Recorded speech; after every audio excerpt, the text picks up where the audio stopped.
السلام عليكم ورحمة الله تعالى وبركاته. تكلمنا في الحلقة الثالثة على مدى إمكانية الأجير الذي فصل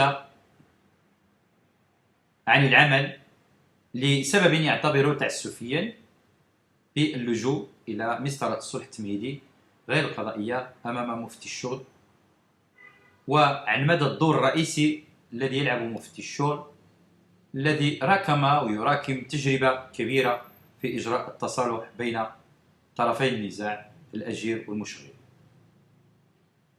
وهذا الصلح كما شفنا في الحلقة الثالثة قد يفضي في نهاية الأمر إما لرجوع الأجير إلى عمله أو تعويضه ماديا، أو قد يؤدي الأمر إلى فشل مسطرة الصلح التمهيدي أمام مفتي الشغل، وهناك يضطر الأجير باللجوء إلى مسطرة التقاضي أمام المحاكم المختصة.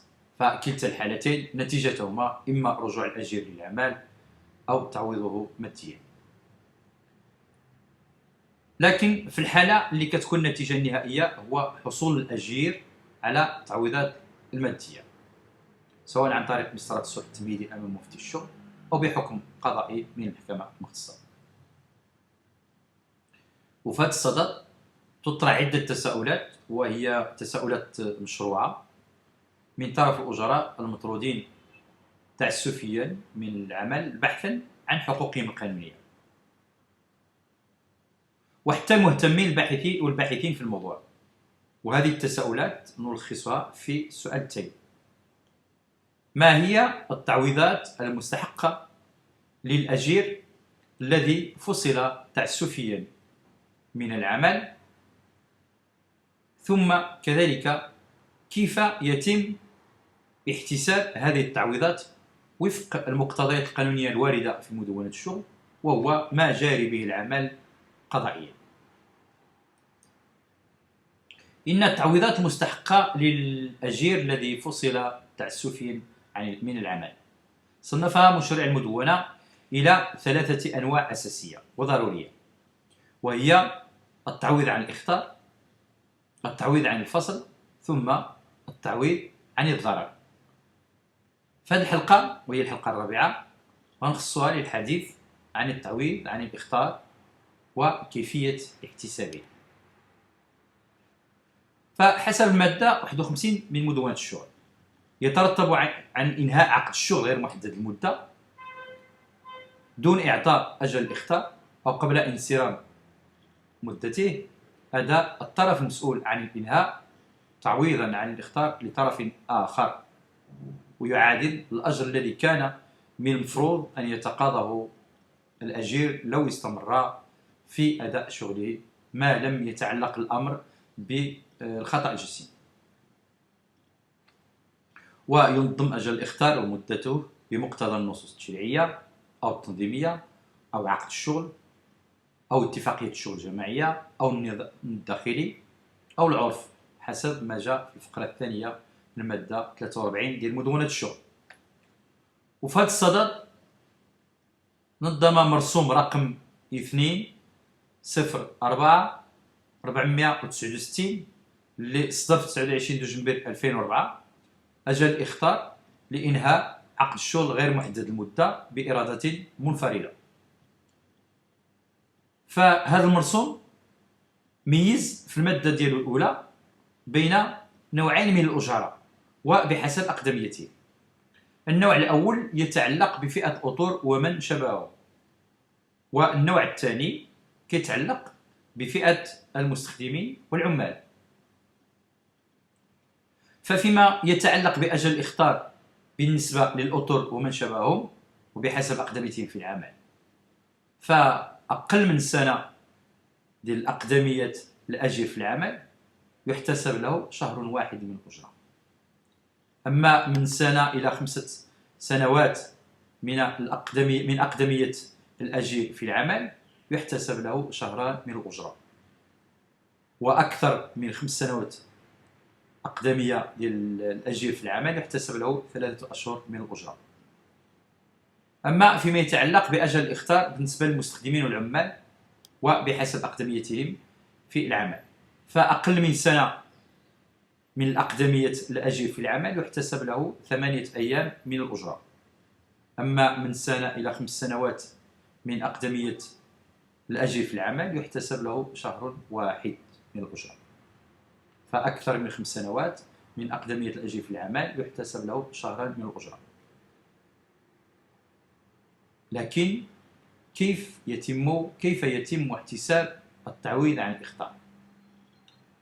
فلفهم كيفية احتساب التعويض عن الإخطاء لا بد ما نعطيو أمثلة تطبيقية لتوضيح أكثر عملية الاحتساب. فأول حاجة نقوم بها في احتساب التعويض عن الإخطاء هو البحث عن عناصر الاحتساب، وهي 3 عناصر. العنصر الأول الأجرة اللي كيتقاضاها الأجير، واش هي أجرة عن الساعة أو أجرة عن اليوم أو أجرة شهرية. العنصر الثاني هو صنف الأجير، هل هو من فئة الأطر ومن شبههم أو من فئة المستخدمين والعمال. والعنصر الثالث أقدمية الأجير، أي مدة العمل التي قضاها الأجير بالمعمل أو الشركة سواء كانت مؤسسة أو مقاولة. وقبل ما نتكلموا أو نعطيو الأمثلة في الموضوع لا بد ما نستحضروا بعض الأرقام الضرورية اللي كيتم الاعتماد عليها في العملية الحسابية، وهي كالتالي: أن الأجير كيعمل 2288 ساعة في السنة في القطاع غير الفلاحي حسب المادة 184 ديال مدونة الشغل، وهذا تعني أن الأجير كيعمل 7.33 في اليوم. كما أن 26 يوم كتعتبر بمثابة شهر من العمل حسب المادة 238 ديال مدونة الشغل. إذن بعد استحضار العناصر الثلاثة وكذا الأرقام الضرورية التي يتم الاعتماد عليها في العملية الحسابية، غنوقفوا على 3 حالات على سبيل المثال. الحالة الأولى هي الحالة اللي كيتقاضى فيها الأجير لأجر عن ساعة العمل، أي كتخلص على الساعة. فإن قاعدة الاحتساب هي كالتالي: أجرة الساعة ضرب في 7.33 ساعة في اليوم ضرب في 26 يوم يساوي أجرة الأجير الشهرية. كناخذ أجرة الأجير الشهرية ضرب في العدد الذي يقابل أقدميته في العمل باش نحصلوا على التعويض عن الإخطاء. ناخذ مثال على ذلك. إذا كان الأجير يتقاضى 20 درهم في الساعة، والفئة اللي كينتمي إليها هي فئة المستخدمين والعمال، وأن أقدميته في العمل 4 سنوات، وكما رأينا أن 4 سنوات يقابلها شهر واحد، وعمل على مقاضاة المشغل أي أنه رفع دعوى بالمشغل. ففي المقال كيحدد واحد المبلغ، إذن لنقول أنه حدد 5000 درهم. فالقاعدة الحسابية هي كالتالي: 20 درهم للساعة ضرب في 7.33 ضرب في 26 يوم يساوي 3811.60 درهم كأجرة شهرية. ناخذ 3811.60 درهم كأجرة شهرية ضرب في شهر واحد، إذن يساوي 3811.60 درهم. إذن أن الأجير يستحق تعويضا عن الإخطاء قدره 3811.60 درهم، حتى وإن كان طلب في المقال ديالو في المحكمة 5000 درهم، إذن هنا سيحصل إلا على 3811.60. الحالة الثانية وهي الحالة التي تقاضى فيها الأجير لأجر يومي، أي كيتخلص على اليومية ديالو. فالقاعدة الحسابية هي كالتالي: أجرته اليومية ضرب في 26 يوم يساوي أجرته الشهرية. فناخذ الأجرة الشهرية في العدد الذي يقابل أقدميته في العمل للحصول على تعويض عن الإخطاء.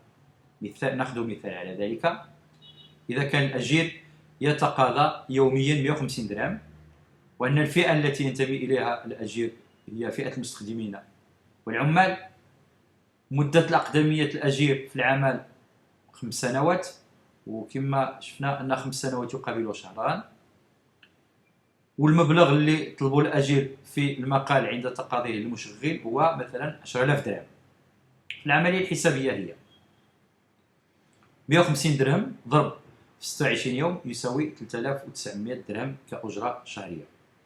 فناخذ 3900 درهم كأجرة شهرية ضرب في شهرين يساوي 7800 درهم.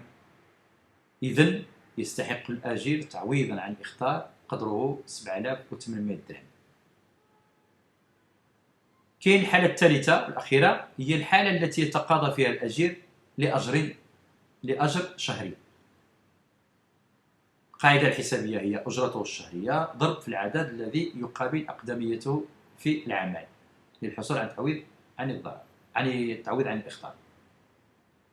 ناخذ مثال على ذلك. أجرة الأجير أنه يتقاضى 15000 درهم شهريا، والفئة التي ينتمي إليها الأجير بصفته مدير وهي فئة الأطر وما شبهه. مدة الأقدمية التي قضاها الأجير في العمل 10 سنوات، و10 سنوات يقابلها 3 أشهر. والمبلغ اللي طلبه الأجير في المقال ديالو عند تقاضيه المشغل هو 30000 درهم. في العملية الحسابية كالتالي: 15000 درهم كأجرة شهرية ضرب في 3 أشهر يساوي 45000 درهم. لكن في هذه الحالة أن الأجير يستحق ما هو مطلوب بالمقال، وهو تعويضا قدره 30000 درهم وليس 45000 درهم. لماذا؟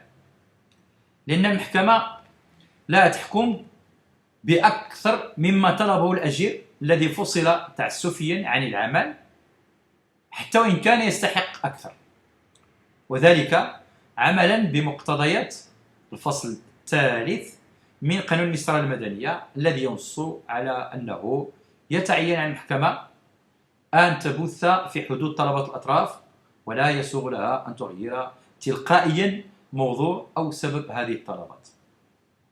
في نفس الوقت لا يجوز تجاوز السقف الذي حدده مشرع مدونة الشغل عن التعويضات. وفي الأخير يجب التوضيح إلى أن مسطرة الصلح التمهيدي أمام مفتي الشغل ما كيطلبش من الأجير الذي فصل عن العمل تعسفيا أن يحدد مبلغ التعويض عن الإخطاء أمام مفتي الشغل، بقدر ما أن العملية الحسابية يقوم بها مفتي الشغل الذي هو على دراية كبيرة وعلى اطلاعه بقوانين الشغل، حيث يعتبر هو الساهر على تطبيق الأحكام التشريعية والتنظيمية المتعلقة بالشغل وفق المادة 532 من مدونة الشغل. إخواني أخواتي، وصلنا على نهاية هذه الحلقة. إلى الحلقة المقبلة إن شاء الله اللي غنخصوها للحديث عن التعويض عن الفصل وكيفية احتسابه. دمتم في رعاية الله، والسلام عليكم ورحمة الله.